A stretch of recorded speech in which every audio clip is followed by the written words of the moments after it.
So we are going to start gravitational potential energy and gravitational potential. ठीक है. So first we are going to start gravitational potential energy. क्या होती है gravitational potential energy? किसी भी मास को मान लिया कि m मास है. ये कहाँ पे सिचुएटेड है? इनफाइनाइट पर. कहाँ पर है? इनफाइनाइट. तो अगर इनफाइनाइट से किसी भी डिजायरेबल पॉइंट तक लाने में, और यहाँ पे रख रखा है मान लीजिए मैंने कैपिटल एम मास, जिसका चारों तरफ क्या है? ग्रेविटेशनल फील्ड है. इस ग्रेविटेशनल फील्ड के अंदर इस एम मास को इनफाइनाइट से किसी भी पॉइंट तक लाने में जो भी वर्क डन करना पड़ेगा, वो अमाउंट ऑफ वर्क डन ही उसकी क्या कहलाएगा? Gravitation potential energy. अच्छा, जो भी ये वर्क डन कर रहा है ये किस वजह से कर रहा होगा? इस एम मास पर फोर्स ऑफ अट्रैक्शन लग रहा होगा. किसका? कैपिटल एम मास का. एम मास पर. तो ये इसको अपनी तरफ क्या कर रहा होगा? अट्रैक्ट कर रहा होगा. तो जो फोर्स ऑफ अट्रैक्शन है जिसकी वजह से मूव हुआ, हमें पता है वर्क की डेफिनेशन क्या होती है? Whenever some force is applied on an object due to which it displaces, a work is said to be done on an object. तो एक फोर्स लगा इसके ऊपर एम की तरफ, इस वजह से इसके अंदर डिस्प्लेसमेंट हुआ. एक पर्टिकुलर पॉइंट तक इसके सेंटर से ये जो भी आर डिस्टेंस है वहां तक आने में जो भी अमाउंट ऑफ वर्क डन किया गया, वो वर्क डन ही एम मास की ग्रेविटेशनल पोटेंशियल एनर्जी कहलाएगा. ठीक है. और ये ग्रेविटेशन पोटेंशियल किसकी वजह से हुआ है? दूसरे ऑब्जेक्ट सोर्स मास की वजह से. क्लियर है? तो देखिए यहाँ पर इसका एक्सप्रेशन ऑब्टेन करते हैं, और उस एक्सप्रेशन के लिए हम अर्थ को ही काम में ले रहे हैं. लेट सपोज हमारे पास है अर्थ. अर्थ का ये centre, this is the centre of O where the whole mass of earth is being concentrated. ठीक है. This is the radius of earth, और इनफाइनाइट पर ये पॉइंट मान लिया कि ये इनफाइनाइट पर है. तो यहां से हम इस डिस्टेंस को, जो भी डिस्टेंस को मेजर कर रहे हैं, हम कहां से मेजर कर रहे हैं? सेंटर ऑफ अर्थ से. तो ये डिस्टेंस अगर मैं पूछूं तो ये डिस्टेंस कितनी हो जाएगी? इनफाइनाइट. ठीक है. इनफाइनाइट पे रख रखा है. लेट सपोज इसको हमें लेकर के आना है इससे टोटल आर डिस्टेंस पर. ये पॉइंट मैंने ले लिया पॉइंट पी. इस एम मास के ऑब्जेक्ट को इनफाइनाइट से लाना है पी पॉइंट पर, जिसकी ओ से डिस्टेंस है small R. Small R is the distance of from centre of earth to point P. ठीक है. Clearly R is greater than to capital R. नजर आ रहा है? Small R is greater than to capital R. अब होगा क्या? इसके चारों तरफ ग्रेविटेशनल फील्ड इसका चल रहा होगा. उसको मैं यहाँ पे शो नहीं कर रहा हूं, ध्यान दो यहीं पे.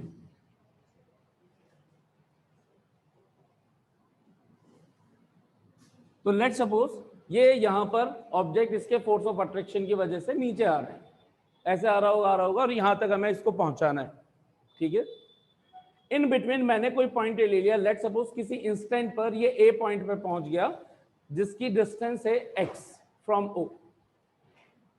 ओ से कितने डिस्टेंस पर पहुंच गया? एक्स डिस्टेंस पर. तो एम मास इनफाइनाइट से ए पॉइंट पर आया, जिसकी डिस्टेंस हम मेजर कहां से कर रहे हैं? सेंटर ऑफ अर्थ. ठीक है.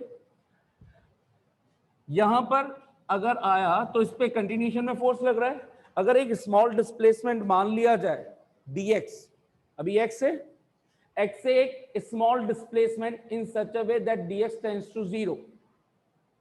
dx is very very small in such a way x tends to 0. तो अगर डिस्प्लेसमेंट बहुत बहुत बहुत बहुत बहुत छोटा हो, तो जो भी फोर्स लग रहा होगा उसको कांस्टेंट मान सकते हैं. और जो फोर्स लग रहा होगा उसकी वजह से dx डिस्प्लेसमेंट कुछ जो भी हुआ है उसमें एक वर्क डन किया गया होगा, और वो वर्क डन भी क्या कहलाएगा? Small work done. तो यहां पर हम पहले इन चीजों को डिफाइन कर देते हैं, फिर एक्सप्रेशन स्टार्ट करते हैं. Here m is mass of earth, capital R is the radius of earth, O is the center of earth, OA is equals to x, OP is equals to R, which is greater than to capital R. M initially M mass object is situated as is at infinity. ये सारी चीजें जो जो हमने इसके अंदर diagram में बनाया वो सब कुछ हमने डिफाइन कर दी। क्लियर? यहां तक सब कुछ क्लियर कर रहा है? Okay. Let at any instant t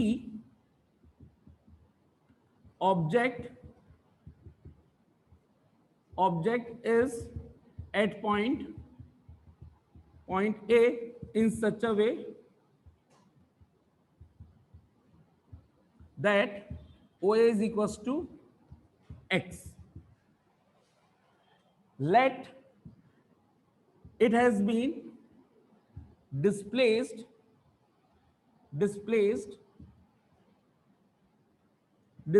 to point B by very very small displacement dx। तो A से B पे यहां पे ले आया मैं, तो ये जो डिस्प्लेसमेंट हुआ ये कितना है dx, और इस पॉइंट को बोल दिया B। then amount of work done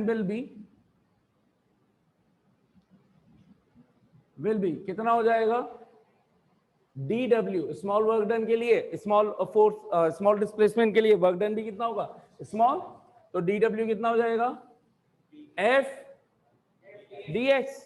force किधर लग रहा है नीचे, डिस्प्लेसमेंट किधर है नीचे, तो f डॉट dx होता, बेसिक फॉर्मूला क्या होता है ना, f डॉट dx, दोनों सेम डायरेक्शन में, theta will be 0, so f dx cos 0 f dx। Clear? Total work done अगर मुझे फाइंड करना है, therefore this is equation number 1, therefore total work done in bringing the object from, कहां से लेकर के आ रहे हैं, ऑब्जेक्ट फ्रॉम इंफिनिटी टू, तो ये एक तरह से x की वैल्यू हो गई इंफिनिटी टू, कहां तक लेकर के आ रहे हैं ये x की वैल्यू उस टाइम पे r हो गई, और ये x की वैल्यू इनफाइनाइट चल रही। तो इनफाइनाइट से r लाने में जो भी अमाउंट ऑफ वर्क डन किया जाएगा वही उसकी क्या कहलाएगा, ग्रेविटेशनल पोटेंशियल एनर्जी। डेफिनेशन क्या थी gravitational potential energy? Gravitational potential energy of an object is defined as the amount of work done in bringing any object from infinite to a given point। Total mass को लेके आ रहे हैं, अभी मैंने unit कहीं पे भी यूज नहीं किया, किसी भी m मास ऑब्जेक्ट को इनफाइनाइट से किसी डिजायरेबल पॉइंट तक लाने में जो भी वर्क डन किया जाता है उसी को हम क्या बोलते हैं, ग्रेविटेशनल पोटेंशियल एनर्जी। क्लियर? तो वर्क डन निकाल लें तो टोटल वर्क डन कितना आ जाएगा, therefore W is equals to, limit क्या बन जाएगी, x कहां से लेकर के आए इनफाइनाइट, कहां तक लेकर के आए r तक, और ये किसके लिए dw की वैल्यू सब्स्टिट्यूट करी infinite to r f dx, क्या आ गया infinite to r f dx। Equation number 2, here f is what,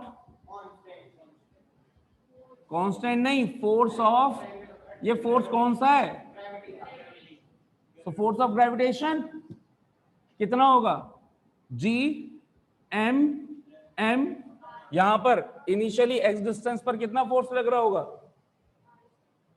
अरे r स्क्वायर नहीं, x डिस्टेंस पे किया है ना, यहां पे लिख देता हूं distance x, where force of gravitation is कितना होगा बताओ, अगर हम ऑब्जेक्ट को यहां पर लेकर के आ गए x डिस्टेंस पर, तो इस टाइम पे फोर्स कितना लग रहा होगा, G M M अपॉन, अरे यार x स्क्वायर आएगा ना, मैंने सिंपल यही तो कहा है, हमने फोर्स की कंसिडरेशन कहां से चालू करी, A से तो डिस्प्लेसमेंट दिया है, तो A पर उस टाइम पे फोर्स कितना लग रहा था, अर्थ और ऑब्जेक्ट के बीच में, capital G m1 m2 upon r square, तो m1 है कैपिटल M, m2 है स्मॉल m, और उन दोनों के बीच की डिस्टेंस कितनी है x, तो ये लिख दिया x। ठीक है, आप चाहो तो इसको इक्वेशन 1 दे दो, इसको 2 दे दो और 3 दे दो, तो ये चलो यहाँ पे डिफाइन कर दिया, तो हटाते हैं इसको, ये कर दिया यहाँ पे डिफाइन, 1 से किस में सब्स्टिट्यूट कर दें, थर्ड में, सो bye 1 into 3 what do we get, w is equals to infinite to r, f की value g m small m upon x square dx, equation number 4। जल्दी से बताइए कि यहाँ पे वेरिएबल कौन कौन है और कौन कौन कांस्टेंट है।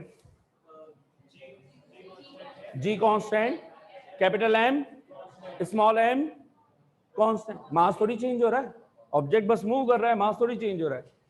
एक्स वेरिएबल, एक्स की तो वैल्यू अलग अलग जगह पे ले रहे हैं, infinite R, so variable quantity is X. कैसे पता चलता है, डी के साथ जो क्वांटिटी है वो वेरिएबल होता है, तो एक्स वेरिएबल है, ये इंटीग्रेशन में रहेगा, बाकी सारी चीजें इंटीग्रेशन से बाहर आ जाएंगी।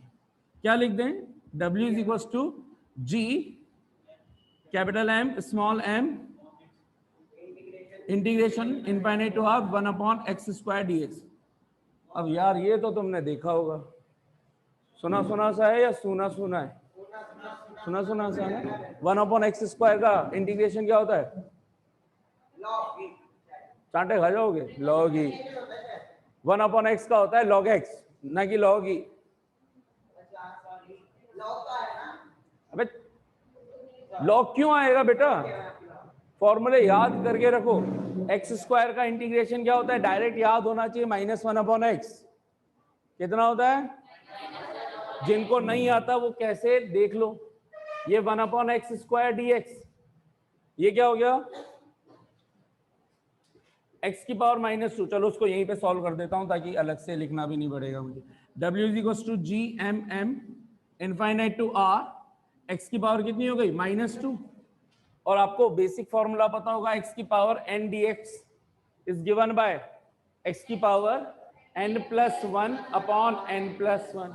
n का काम कौन कर रहा है यहाँ पर, -2, तो ये कितना हो जाएगा, -2 + 1 upon -2 + 1 x power -1 upon -1 minus x to the power -1 यानी -1 अपॉन x। तो डायरेक्ट याद रहना चाहिए फॉर्मूला, जो इतनी स्टेप्स हम लिख रहे हैं इसके बाद डायरेक्ट वो स्टेप लिखनी चाहिए, क्लियर है। So w is equal to G M M -1 upon x integration from limit infinite to r। यहां तक किसी को कोई डाउट, किसी भी पॉइंट पर लिमिट सब्स्टिट्यूट करनी है तो एक काम करिए, माइनस बाहर निकाल ले पहले, लिमिट सब्स्टिट्यूट करने से पहले। तो हमने बाहर निकाल लिया, w is equal to -g capital M small m into 1 upon x infinite to r। यहां ध्यान दीजिए, -g m small m, upper limit क्या है r, कहां सब्स्टिट्यूट करना है, जो वेरिएबल है उसकी जगह, वेरिएबल कौन है x, तो x की जगह सब्स्टिट्यूट करना है 1 upon r, upper limit minus lower limit, x की जगह क्या सब्स्टिट्यूट करना है, और 1 अपॉन इनफाइनाइट क्या होता है 0, 1 अपॉन इनफाइनाइट का मतलब 1 अपॉन 0, तो 1 अपॉन 0 कहां पहुंच गया ऊपर, तो क्या हो जाएगा, ये तो हो गया पूरी टर्म 0, सिर्फ क्या बच रहा है 1 upon r। So final expression is w is equals to -gmm upon r, equation number 4, 5.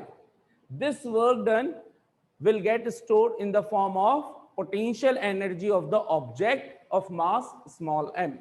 So this is called the gravitational potential energy of mass m, which is equals to -gmm upon r.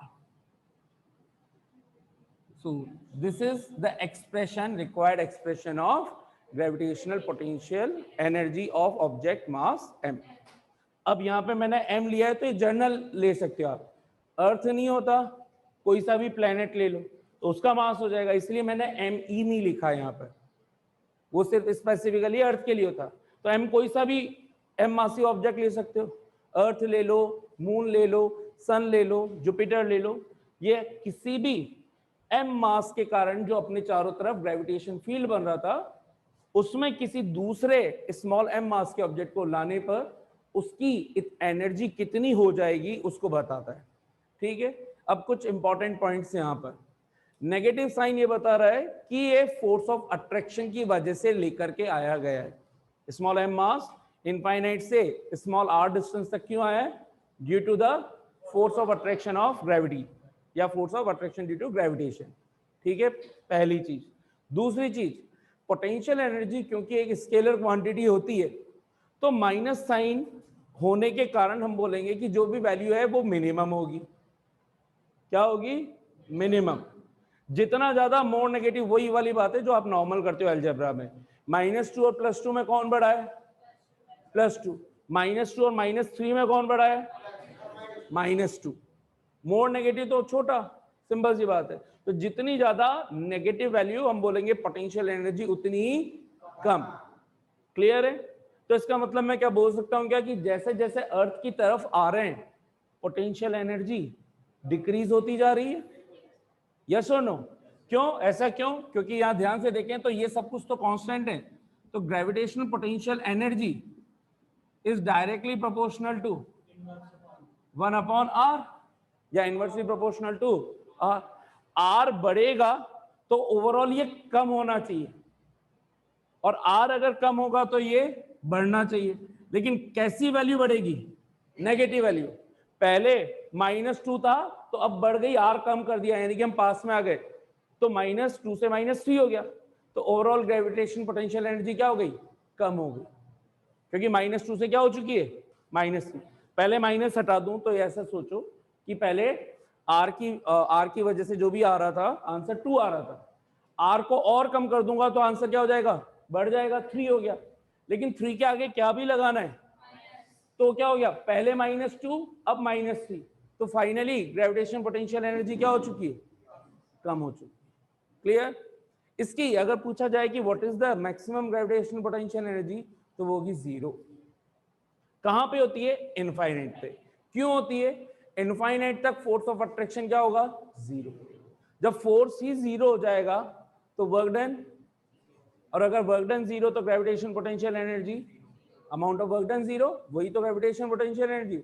जब force ही नहीं लग रहा तो हम क्या बोलेंगे? तो हम क्या एज्यूम करते हैं? इनफाइनाइट पर gravitation potential energy of any object will be 0 and minimum will be as will be coming towards the earth. ठीक है? अब क्योंकि हम प्रैक्टिकल क्वेश्चंस के अंदर हम जो भी चीज स्टार्ट करते हैं वो कहां से मेजर करते हैं? अर्थ की सरफेस से, अर्थ की सरफेस से। सो अगर यहां स्पेशल केस पूछूं,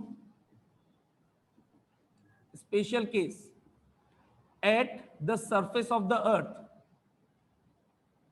surface of the earth small R will be equal to, देखो पी पॉइंट कहां पे लाई करेगा? सरफेस पर। तो इसके ये डिस्टेंस, अभी हम आर को क्या मेजर कर रहे हैं? यही है आर। पी पॉइंट को जब सरफेस पे ले आएंगे तो स्मॉल आर क्या बन जाएगा? Capital R. तो ग्रेविटेशनल पोटेंशियल एनर्जी कितनी आ जाएगी? Gravitation potential energy at surface will be equals to -GM upon capital R. R square नहीं है इसमें, GM अपॉन कैपिटल आर। तो ये रिलेशन ये बता रहा है कि आज तक जो आपने क्वेश्चंस किए वर्क पावर एनर्जी तक के चैप्टर्स में, उसमें हम बाय डिफॉल्ट अर्थ पर, अर्थ की सरफेस पर ग्रेविटेशन पोटेंशियल एनर्जी कितनी मानते थे? 0। एच हाइट पे mgh ले लेते थे, आप यही बोलते थे ना। एक्चुअल में क्या हो रहा है? ये वैल्यू होती है, इसके रेस्पेक्ट में r प्लस h डिस्टेंस हो जाएगी। अभी कितनी चल रही है? r। तो यहां पे कुछ ना कुछ ग्रेविटेशनल पोटेंशियल एनर्जी है, जिसकी वजह से हम किधर जाएंगे? अभी अगर यहाँ पे गड्ढा खोद दे तो वापस नीचे चले जाएंगे। तो आप किसी भी एक लाइन को रेफरेंस लाइन मान लेते हैं, तो हम क्या करते हैं? यहां पर प्रेजेंट तो है, एक्चुअल में कितनी पोटेंशियल एनर्जी प्रेजेंट है? ये पोटेंशियल एनर्जी है, जी लगाओ या मत लगाओ, कितनी है? -GM अपॉन आर, ये यहां पे है। लेकिन आप इस सरफेस पे क्या एज्यूम कर लेते हो इनिशियली कि पोटेंशियल एनर्जी 0, इसके रेस्पेक्ट में आप किसी भी h हाइट पर निकालते हो mgh। तो अभी वो रिलेशन भी ऑब्टेन करेंगे कि कैसे आता है h हाइट पर, इसके रेस्पेक्ट में। पहले ये चीज समझ में आ गई क्या कि सरफेस पर इतनी ग्रेविटेशन पोटेंशियल एनर्जी होती है, 0 नहीं होती है। क्लियर है? सभी को समझ में आती है? ठीक है, नोट कीजिए इसको यहाँ तक as it is. One second.